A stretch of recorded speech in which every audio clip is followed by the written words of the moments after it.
लीजिए। यार सर जी आपका एक पासपोर्ट साइज का फोटो दे देना, मैं भगवान के साइड में लगाऊंगा क्योंकि गुरु भगवान समान होता है। बस अब अंदर आने की इजाजत दे दो। अब और कितना अंदर आओगे? सर जी हम अंदर आ ही चुके हैं, तो अब बाहर जाने की भी इजाजत दे ही दीजिए। तो मैं हाँ ही समझू आपके मुंह से। चल गोलू। ये क्या यही है दोनों? हाँ यही है दोनों। चलो चलो मेरे पीछे पीछे आओ। सर जी ये कौन सी बात हो गई? हमने टॉयलेट रूम में तो सिर्फ बम ही उड़ाया था। सिर्फ बम? हाँ, शांतनु का शान नुन्नू गायब हो गया, इसमें क्या बड़ी बात है? उसका बाप तो अमेरिका में रहता है, उसके लिए कुछ भी ला सकता है। सर इसके लिए आपने पुलिस बुला लिया? क्या ये तुम दोनों ने किया था? सर आपका स्नेहा मैडम का फोटो एडिट करके जो फेसबुक में मैंने वायरल किया था, उसके लिए आपने बुलाया है ना? क्या ये भी तुम दोनों ने किया था? हम नहीं आए हैं क्या? मतलब हमने फालतू फालतू ही सारा गुनाह कबूल कर दिया। लो सर, अब हमें फांसी की सजा में अंदर डाल दो, नहीं तो ये जल्लाद प्रिंसिपल हमें यहीं मार देगा। सर जी जल्दी करो। वो सब ठीक है, लेकिन हमने किया क्या है? आओ मेरे साथ कॉन्फ्रेंस रूम में, वही सब बताता हूँ।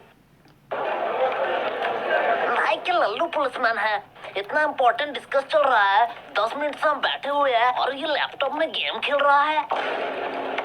ये मुझे सब सुनाई दे रहा है। मतलब ये बेशरम भी है। ए मोटे, पहले तू बता, तू क्या कर रहा है? अंकल जी मैं तो यूपीएससी क्लियर कर रहा हूँ। तुझे देख के साफ पता चल रहा है, तू जेब से छुपा छुपा के छोले खा रहा है, छोले। गोलू बकवास सवाल के जवाब नहीं देता। मोटे भद्दे, तुझे किसी ने सिखाया नहीं स्कूल में बाहर के खाना अलाउड नहीं है? अखले कहाँ मैं बाहर का खा रहा हूँ रे, मैं तो पॉकेट के अंदर से निकाल के ही खा रहा हूँ। बदतमीजी हमारे साथ। सर शुरू किसने किया था? ठीक है, चलो बयान पे आते हैं। पहले पर्सनल डिटेल के बारे में बात करेंगे। तो बताओ तुम लोग कहाँ रहते हो? सर जी मैं बोलूंगा। हाँ, बोलो। मैं अपने मम्मी पापा के साथ रहता हूँ।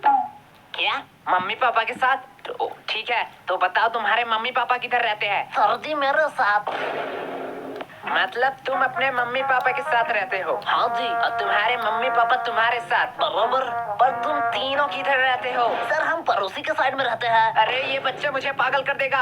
आखिरी बार के लिए कह रहा हूँ, तुम्हारा पड़ोसी कहाँ रहता है? सर जी आप मारोगे तो नहीं? नहीं मारूंगा। इस बच्चे बता दे। हमारे साइड में ही रहते हैं। छोड़ो, पर्सनल डिटेल की कोई जरूरत नहीं है। पहले बताओ तुम लोग 29 तारीख को क्या कर रहे थे? सर जी परसों आपने क्या खाया? परसों तो याद नहीं। तो 29 तारीख हमें खा के याद रहेगा? किसने उसे पुलिस बना बनाया? बराबर बात। अरे इन लोगों को क्या पता दीवार के उस साइड कौन खड़ा है, बस वो ना अंदर आ जाए। वो सब तो ठीक है, लेकिन मैं अभी भी पूछ रहा हूँ हमने किया क्या है? बेटे काम ऐसे करो कि टीवी पे आओ, सीसीटीवी पे नहीं। देखो ये दोनों कौन है? अरे ये दोनों फिल्म स्टार जैसे लड़के कौन है? ये मोटा लड़का तो बड़ा क्यूट है, लड़कियां तो नशे काट रही होंगे घर में इसके लिए। साइड में नीले बाल वाले को देख, कितना स्टाइलिश लग रहा है, एकदम गैंगस्टर माफी। अरे गाधो, ये तुम दोनों ही हो। एग्जैक्टली। हम हमारी बात कर रहे थे। अब तुम लोग ये भी बता दो कि तुम लोग यहाँ क्या कर रहे थे? राजेंद्र नगर में जो सुभाष चंद्र बोस की मूर्ति है, उसके साइड में एक पतली सी गली निकलती है। हाँ। उसके एकदम टॉप में एक मोमो की दुकान है। हाँ है। एक मिनट वेट, अब ये मत कहना कि मोमो खिला दो फिर बयान दोगे। क्या सर आप मुझे तो गलत समझते हो, मैं नहीं बोलूंगा। अरे सॉरी बेटा, बोलो। हाँ तो उस मोमो के दुकान के अगले ही गली में दाहिने साइड में एक कचौरी का दुकान है। हाँ। तो कचौरी खिला दो, फिर मैं बयान दे देता हूँ। दोपहर में कौन मोमो खाएगा? बच्चे अब तू अपना मुंह मत खोलना, इस बच्चे से तो वैसे ही उम्मीद नहीं थी। बेटा तू ही मेरा लास्ट ऑप्शन है, बता दे, तेरी भलाई के लिए कह रहा हूँ। सर उस दिन कुछ अजीब हुआ था। ये हुई ना बात। देख मोटे, ऐसे देते हैं बयान। एक अजीब सा इंसान आया जिसे मैंने शायद कभी नहीं देखा था। तब उसके हाथ में एक चाकू था। क्या? पहले मैंने सोचा शायद वो किसी दूसरे की तलाश में है। धीरे धीरे मैंने देखा वो मेरे करीब आ रहा था। हाँ फिर वो मेरे करीब आता गया। हाँ फिर उसने उसी चाकू से मुझे घच और कहानी खत्म। क्या तुम मर गए? एक मिनट वेट, लेकिन तुम तो जिंदा हो। अरे सर तभी मेरा नींद टूट गया, मैं वहाँ सोने ही तो जाता हूँ। ये तो अगले वाले से भी बदतर है। सर दिया ना मैं बयान, देख गोलू ऐसे बयान देते हैं। दोनों थोड़ी देर के लिए चुप हो। सर वही तो हम कह रहे हैं, हमें छोड़ दो। वैसे आपके पास गारंटी तो है ना? गारंटी? तुम लोगों का गारंटी मैं क्यों लूंगा? अरे भाई वो वारंट होता है। साले मोटे, तुझे दिन दिन बड़ा इंग्लिश आ रहा है। हाँ सर वही वारंटी। क्या आपके पास वारंटी नहीं है? अब तो ये बात कानून के ऊपर जा रहा है। मैं इससे एकदम सहमत नहीं हूँ। थोड़ी देर के लिए शांत हो जाओ। क्या अब क्या हुआ? नहीं वो आ रहे हैं। कौन आ रहा है? अरे हमारे डिपार्टमेंट का नया कमिश्नर। अरे ये तो वही कमिश्नर है। बहुत हो गया नाटक। तुम कोई टॉपर या स्कॉलर नहीं हो। अपनी औकात में रहो। जितना पूछा जाता है उतना बताओ। हमें कानून मत सिखाओ। सर, आपने शायद गलती से मेरा कॉलर पकड़ लिया है। मुझे पता है तुम जैसे लोगों से कैसे बात करनी चाहिए।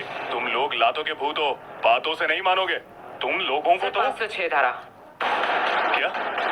क्या कहा तुमने? सर, 506 धारा के तहत आप किसी को धमकी नहीं दे सकते हो। और बात करते हैं बयान के, तो आप स्कूल में घुस के एक नाबालिग से पूछताछ कर रहे हो, उनके पेरेंट्स के परमिशन के बगैर। अरे सर जी, हम आपके ऊपर 376 धारा भी लगा सकते हैं। बोलो साले, 376 धारा सामूहिक बलात्कारों के ऊपर लगाया जाता है। अरे बाप रे, मैं थोड़ी देर के लिए चुप ही रह लेता हूँ। और हमें हाथ लगाने की तो दूर की बात, अगर हमें खरोच भी आया तो 325 धारा के तहत जोखिम हमले के इंटेंशन में 7 साल का जेल होगा आपको बस। और अगर हमने थोड़ी सी कोशिश करी और इस जोखिम को जानलेवा में कन्वर्ट कर दिया तो 307 धारा के तहत 10 साल या उम्र कैद का सजा हो सकता है। तो बेहतर यही होगा कि आप मेरा कॉलर छोड़ दीजिए, पता नहीं कब क्या हो जाए। मैं तो उसे आम बच्चा समझ रहा था। इसे तो पूरा लॉ पता है। अरे बाप रे बाप, इतना लॉ तो मुझे भी याद नहीं। भाई, मैं तो तुझे लल्लू समझ रहा था, पर तू तो जीनियस है भाई, जीनियस। क्या बकवास है। काश ये भी मेरे साथ रोज 4 एपिसोड देखते क्राइम पेट्रोल दस्तक के। सर, अब आप लोगों का टाइम हो गया। आपने हमसे इज्जत से बात करी, इसलिए हमने बिना परमिशन के स्कूल के बच्चों से पूछताछ करने की इजाजत दी थी। लेकिन अब आप बदतमीजी कर रहे हैं। यही होता है टीचर, पूरा स्कूल इस इंसान को जाहिल देशी दरिंदा कह सकता है, लेकिन हमारे लिए एक महान प्रिंसिपल है। और यस गोलू, तुम अपने पेरेंट्स को बुलाना। जो थोड़ा जाहिल और देशी दरिंदा है। तो अब आप जा सकते हैं। लेकिन सर, हमारा बयान। चलो। और सर, और एक बात, मुझे मेरा औकात अच्छे से मालूम है। आप बस अपना मत भूलना।